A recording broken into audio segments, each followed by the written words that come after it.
Assalamualaikum warahmatullahi wabarakatuh. Hari ini kami dari kelompok 11 ingin mempresentasikan tentang konsep strategi operasi. Perkenalkan, nama saya sendiri Fauzi Rakaditya dengan NIM akhir 266. Ada rekan saya Fakih Al-Abqori dengan NIM akhir 265. Ada Abdul Fatah dengan NIM akhir 271. Ada Ahmad Zaki dengan NIM akhir 277. Rajas Azfa dengan NIM akhir 283. Dan Alfian Raihan dengan NIM akhir 286. Di bagian introduction ini dijelaskan bahwa operations performance itu kurang seberapa efektif aktivitas operasi perusahaan dalam mencapai tujuannya. Jadi, operasi itu bukan cuma nilai dari proses jalan, tapi dari hasilnya, apakah benar-benar membantu perusahaan berhasil atau tidak. Nilainya itu dibagi 3 tingkat. Pertama, tingkat luas lewat triple bottom line. Operasi itu harus memberi dampak ekonomi, sosial, dan lingkungan. Kenapa? Karena perusahaan modern itu dinilai bukan cuma dari uang yang dihasilkan, tapi juga tanggung jawabnya. Kedua, tingkat strategis. Operasi itu harus mendukung arah perusahaan. Misalnya, strategi perusahaan murah, maka operasinya harus efisien. Kalau strategi premium, operasinya harus fokus kualitas. Ketiga, tingkat operasional. Performa diukur lewat 5 indikator utama: kualitas, kecepatan, keandalan, fleksibilitas, dan biaya. Terakhir, diperkenalkan konsep penting dalam strategi operasi. Strategi operasi. Prioritas tiap indikator bisa berubah sesuai kebutuhan pasar.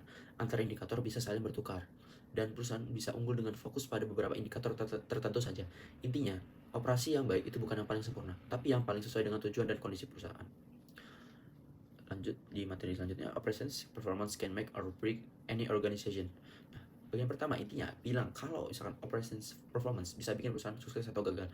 Soalnya operasi itu nyangkut sebagian besar aset dan aktivitas utama bisnis. Jadi dampaknya besar banget. Operasi yang siap dan terkelola baik bikin perusahaan bisa bersaing dan jaga reputasi. Sebaliknya, kalau operasinya kacau, citra dan kepercayaan langsung turun. Tapi nilai performa nggak bisa cuma lihat angka, karena tergantung siapa yang menilai tujuannya apa dan dalam jangka waktu berapa lama. Bagian kedua, jelasin kalau performa itu kompleks dan harus dilihat di 3 level. Pertama, level sosial yang fokus ke keberlanjutan jangka panjang. Kedua, level strategis, yaitu bagaimana operasi mendukung strategi perusahaan dan memengaruhi revenue, cost, risk, dan daya saing. Ketiga, level operasional, yang diukur lewat 5 indikator utama: quality, speed, dependability, flexibility, and cost. Jadi, simpelnya, kinerja operasi itu bertingkat dan saling nyambung, dari dampak besar ke masyarakat sampai ke aktivitas harian perusahaan. Ya baik, selanjutnya saya akan menjelaskan tentang judging operation performance at a societal level. Nah, di tingkat ini kerja operasi itu tidak hanya dinilai dari keuntungan, tapi dari dampaknya terhadap berbagai pihak yang disebut stakeholders. Nah, stakeholders adalah pihak yang memiliki kepentingan terhadap organisasi, seperti karyawan, pelanggan, pemasok, pemegang saham pemerintah, dan masyarakat luas. Karena itu, operasi tidak bisa hanya fokus pada profit, tapi juga harus mempertimbangkan dampak sosial dan lingkungan. Selanjutnya ada Corporate Social Responsibility atau CSR. Nah, konsep ini disebut Corporate Social Responsibility atau CSR, yang bertanggung jawab yaitu tanggung jawab perusahaan untuk memperhatikan dampak ekonomi, sosial, dan lingkungan dari aktivitasnya. Tidak hanya sekedar patuh hukum, tapi juga berkontribusi positif bagi masyarakat. Selanjutnya ada triple bottom line atau TBL. Nah, ini adalah penilaian pada level masyarakat yang biasanya menggunakan konsep triple bottom line, TBL, atau People, Planet, Profit, yang artinya perusahaan harus menyeimbangkan 3 aspek berikut, yaitu yang pertama ada social bottom line atau People. Nah, menilai dampak operasi ini tuh menilai dampak operasi terhadap kehidupan manusia. Contohnya ada keselamatan pelanggan, keselamatan dan kesejahteraan karyawan, kondisi kerja yang adil, tidak mengeksploitasi pemasok negara berkembang, dan kontribusi terhadap masyarakat. Intinya, operasi harus meningkatkan kualitas hidup, bukan justru merugikan. Yang kedua itu environmental bottom line atau planet. Nah, ini menilai dampak operasi terhadap lingkungan. Contohnya pengurangan limbah dan polusi, efisiensi energi, daur ulang material, dan lain-lain. Nah, operasi yang buruk sering menjadi penyebab utama pencemaran lingkungannya tersebut. Dan yang ketiga yaitu economic bottom line atau profit, yaitu menilai kinerja ekonomi seperti biaya produksi, revenue, return on assets, efektivitas investasi, dan ketahanan terhadap risiko. Namun dalam TBL, profit tidak boleh menjadi satu-satunya tujuan.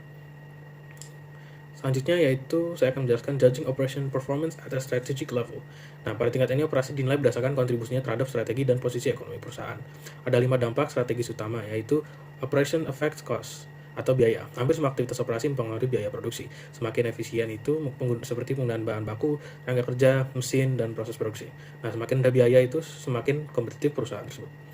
Selanjutnya itu ada operation affects revenue atau pendapatan. Operasi juga mempengaruhi pendapatan melalui kualitas tinggi, pengiriman cepat, ketepatan waktu, dan fleksibilitas. Produk dengan kualitas dan layanan baik bisa dijual lebih mahal dan menarik lebih banyak pelanggan. Nah, contohnya itu jika revenue naik 5% dan biaya turun 5%, profit bisa naik hampir 2 kali lipat. Yang ketiga ada operation affect investment atau modal.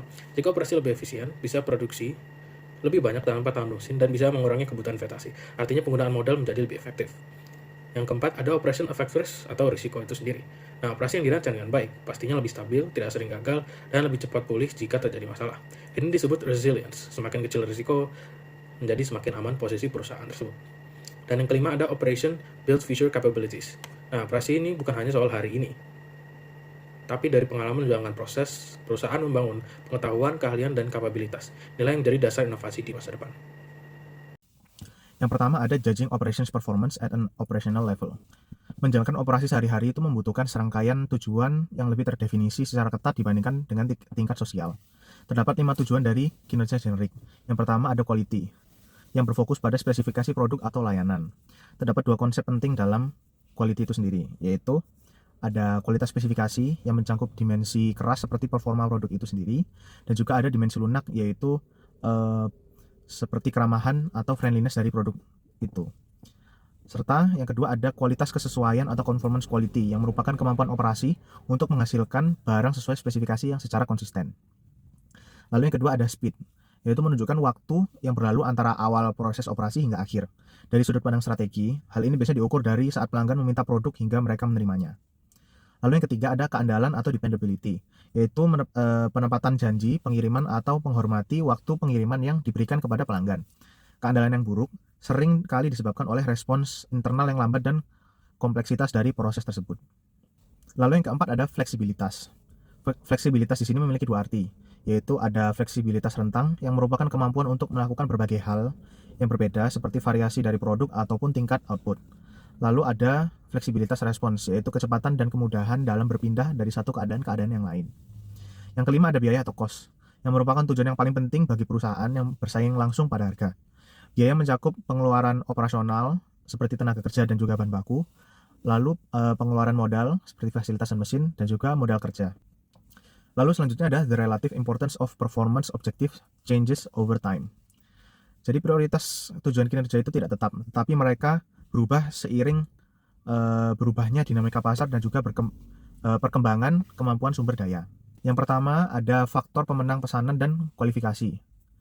Pemenang pesanan atau order winners yaitu faktor yang secara langsung dan signifikan berkontribusi untuk memenangkan bisnis. Lalu ada qualifiers atau kualifikasi, yaitu faktor di mana kinerja operasi harus berada di atas tingkat tertentu agar pelanggan mau mempertimbangkan perusahaan tersebut. Lalu ada pemuas atau delights, yaitu aspek kinerja yang belum disadari oleh pelanggan atau sangat baru. Jadi seiring waktu, delights itu akan terkikis menjadi order winners, dan order winners akan menjadi qualifiers karena pesaing mulai mengejar. Lalu yang kedua ada pengaruh siklus hidup produk atau layanan. Jadi tujuan kinerja operasional yang dominan berubah sesuai tahap siklus hidupnya. Contohnya pada tahap perkenalan atau tahap pertama, fokus pada fleksibilitas dan kualitas untuk menangani perubahan desain dan ketidakpastian pasar. Lalu pada tahap pertumbuhan, fokusnya menjadi pada kecepatan dan keandalan untuk menjaga pangsa pasar pada saat permintaan melonjak. Lalu ada pada saat tahap kedewasaan, fokusnya menjadi pada biaya dan juga keandalan karena persaingan mulai menekankan harga atau nilai ekonomis. Lalu yang terakhir pada tahap penurunan, persaingan didominasi oleh harga. Jadi biaya tetapnya menjadi tujuan utama. Lanjut ke penjelasan selanjutnya. Nah, dalam manajemen operasi, ada hal yang disebut sebagai dengan trade-off.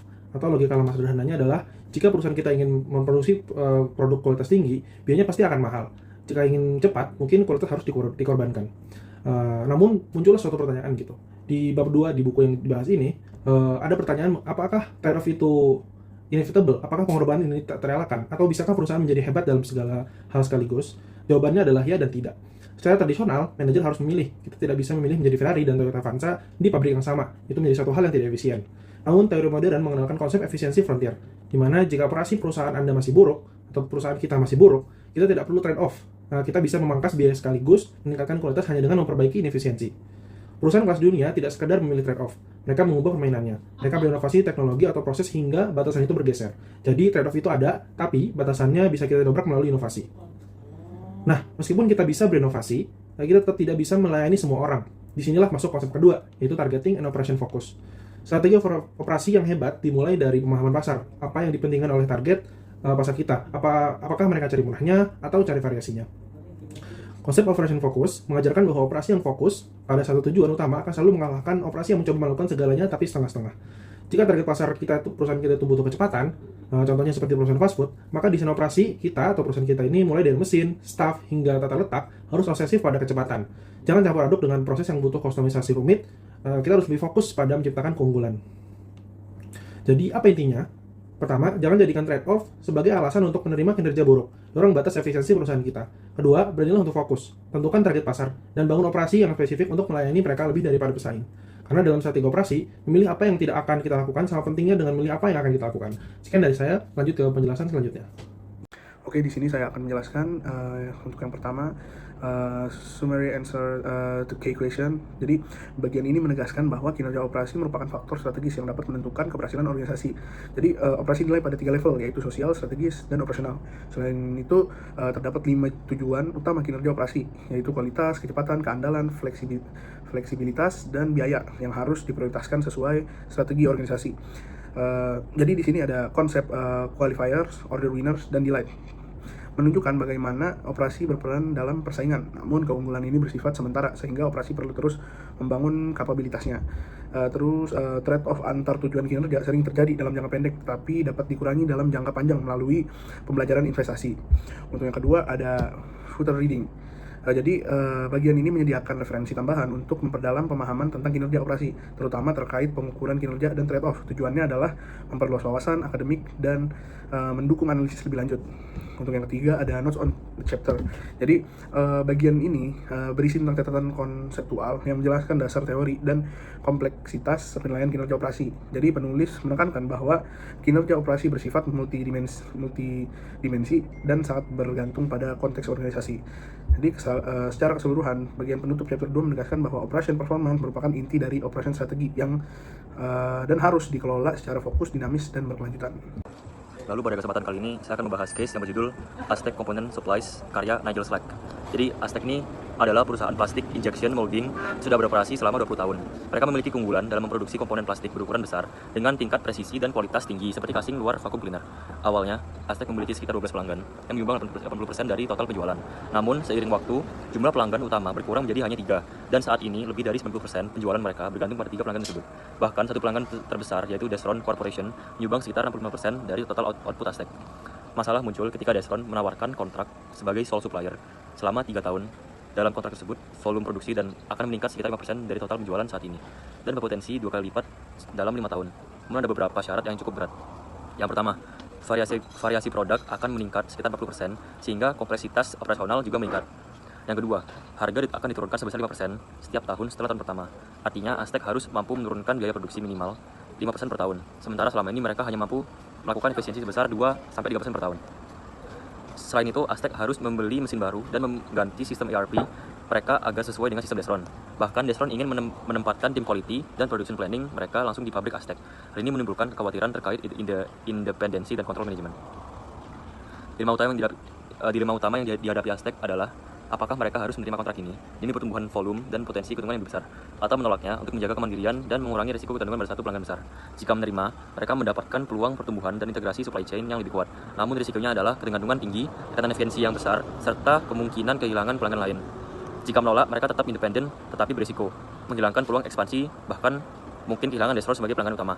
Kesimpulannya, keputusan ini bukan hanya soal keuntungan jangka pendek, tapi soal strategi jangka panjang dan tingkat risiko yang siap dilakukan perusahaan.